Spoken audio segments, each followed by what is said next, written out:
Hello, I'm Dahl Russell, and today I'm going to be sharing with you some biography of Franz Schubert, who lived from 1797 to 1828, and introduce his Symphony Number 5.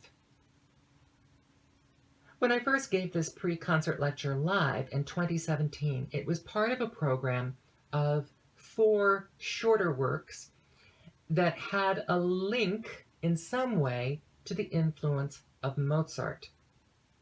So all of my talks came together with Mozart as a touchstone. In most cases, the work of a musician falls into obscurity by the end of his life, or undergoes a fallow period of neglect and even disrepute during the next generation. Somehow, Mozart remained popular during his own short lifetime, and his work remained influential even in that important next generation, which is usually so anxious to distance and distinguish themselves from their father's music. And I am using the term their father's music intentionally because the creation of music was an overwhelmingly male profession from the 1600s to the 1800s. Being a musician was called a science, and it was considered a trade into which young men were more or less apprenticed. And even at the height of the profession, musicians were basically a type of servant with a trade.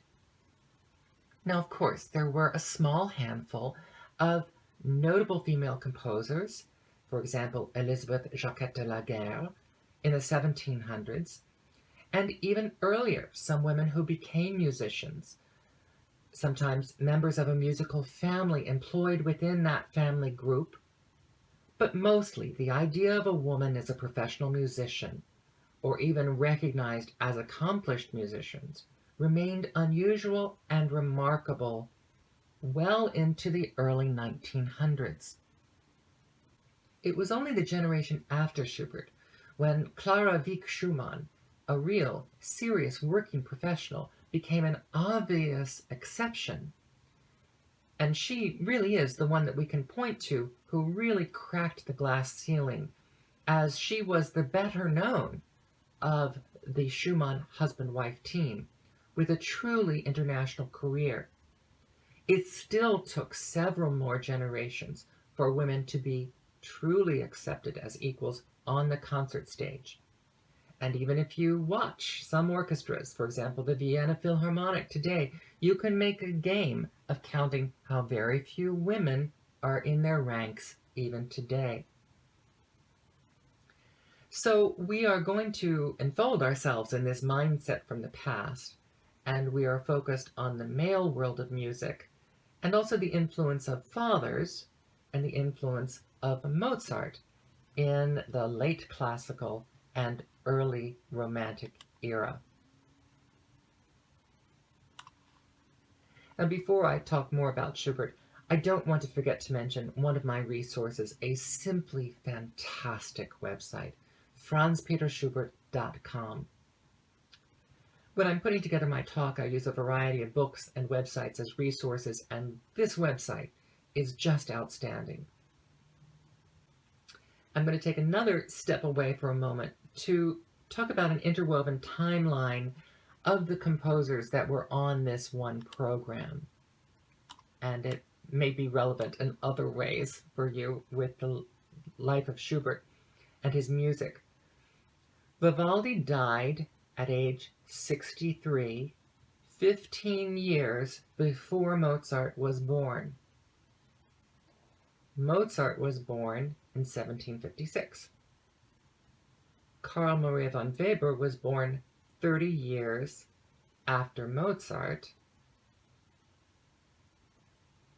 Mozart died when Carl was just 5 years old. Just 6 years after the death of Mozart, Franz Schubert was born in 1797, when Carl Maria von Weber was 11. Sickly Carl Maria von Weber, with a permanent limp and acid damage to his vocal cords, outlived Schubert, who was born after him. Karl lived to 40. Schubert died before him because he died at the age of 30. Schubert grew up in this world where Vivaldi's music, except for its influence through Bach, was almost completely forgotten. Schubert grew up in a world where Mozart was a legend, and when von Weber was alive and active, known and influential throughout Schubert's life. Although von Weber's interest in folk music and the creation of a truly German opera sound was influential on Schubert and his contemporaries, von Weber largely continued to work in the classical idiom, the style that was passing away.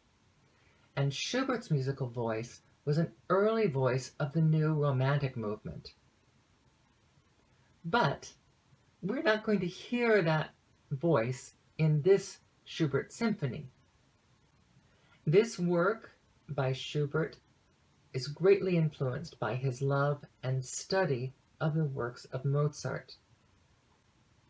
The symphony that we will hear today is considered to be the last of Schubert's classical symphonies and a very popular one. This is like the glorious last dance of a passing day before the brooding darkness of the Romantics. Schubert's father, Franz Theodore Schubert, was a school teacher from a family of school teachers who expected his sons to be schoolmasters as well. He did not aspire to fame, but built a thriving and respected school which was a stable but modest income. At 19, he had his own school and married a modest woman who was 3 years older, who had been in service as a cook. Respectability and solidity seem to have been the family traits. It is said that they did not entertain ambitions beyond their reach. The myth of child Schubert as a natural, untaught musical genius is really unfair to his environment.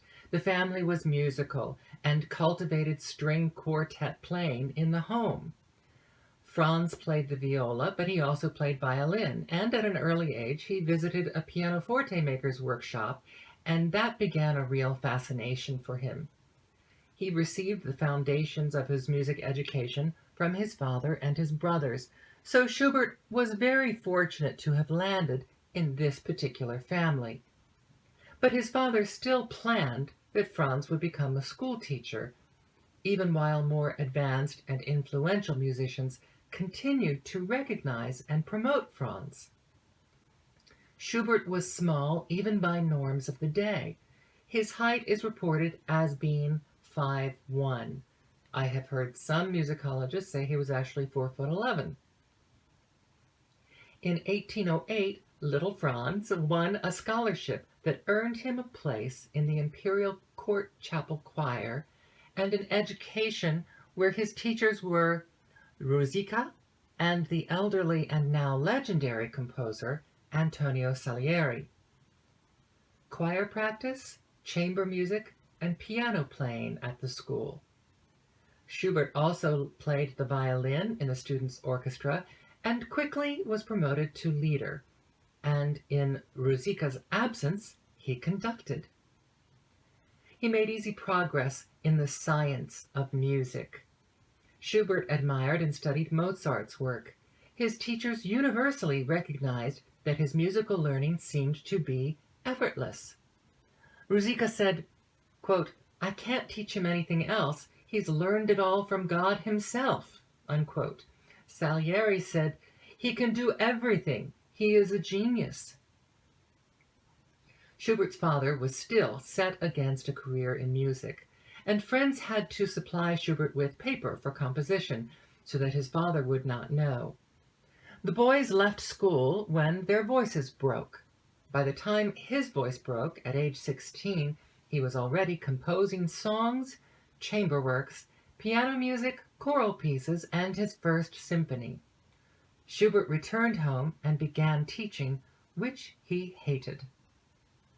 The story goes that teaching kept him from composition, but his output was clearly still prodigious.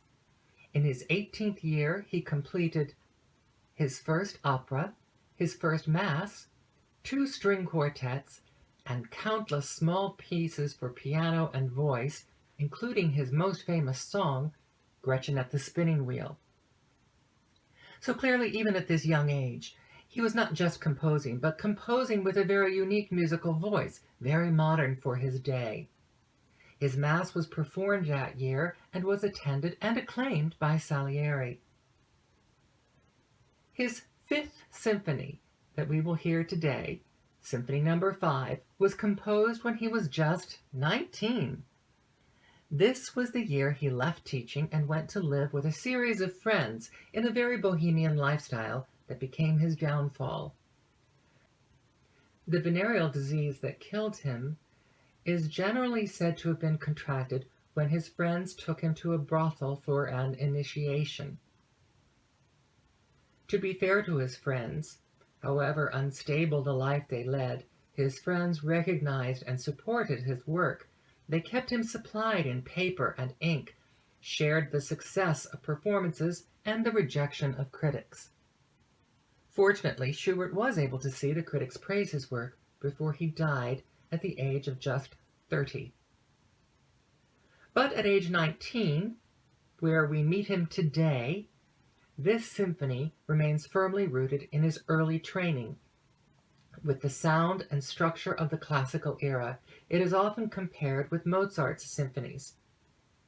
After this one, the Romantic era voice that Schubert had been cultivating in his art songs takes over his symphonies too. So today's music by Schubert is blithely unaware of all the pathos and instability of the Romantic era that follows. These are works that are either made in or reflective of the period of stability of the classical era. Many say that the predominant upbeat nature of the classical era is because they had to create pleasing music for their patrons, and that certainly was an influence. But as you listen for and enjoy the clarity and crispness, a basic brightness within this symphony, also remember that you can definitely see this sound as a reflection of a time of patronage and stability for the musicians who created that sound world. I'm Cara Dahl Russell, Symphony No. 5 of Franz Schubert. Enjoy.